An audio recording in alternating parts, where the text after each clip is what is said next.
With the Note 7 cremated, it's down to the Galaxy Note 8 to redeem Samsung's phablet reputation.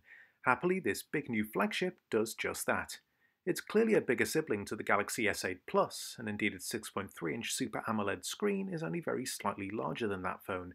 Inside is the same Snapdragon 835 processor in the US too, though the Note gets 6GB of RAM along with its 64GB of storage. It's IP68 waterproof, has wireless and USB-C fast charging, a microSD slot, and both looks and feels great in the hand. The big screen is superb, it's Quad HD plus resolution, and you can consume huge amounts of information without scrolling. A new addition to the Apps Edge lets you pair two apps to launch simultaneously in split screen mode. On the back, the two 12-megapixel cameras each have optical image stabilization. You can toggle between regular and 2x optical equivalent zoom, or use Samsung's live focus mode. As on the iPhone 7 Plus, that gives background blur for portraits.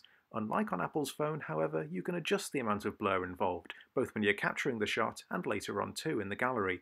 Samsung also saves the full wide-angle original too. Either way, quality is great, as is the camera's 4K video. Samsung continues to push what you can do with the S Pen, and the stylus is even more useful on the Note 8.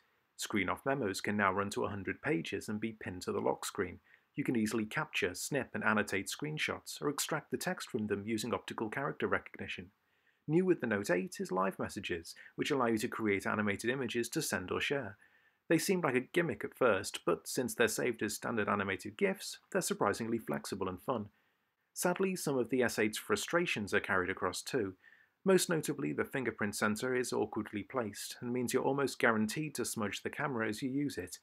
Thankfully, the iris recognition option is both fast and accurate.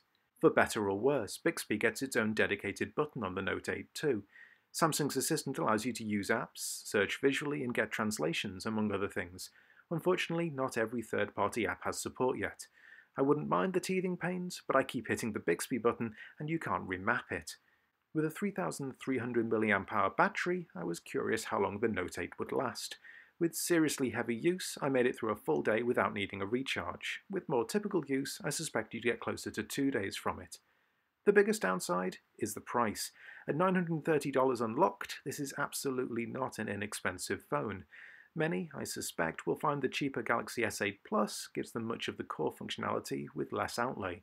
Still, if you want the S Pen and dual cameras, the Note 8 is where the action is, and by doubling down on both, Samsung has made one of the best smartphones on the market today.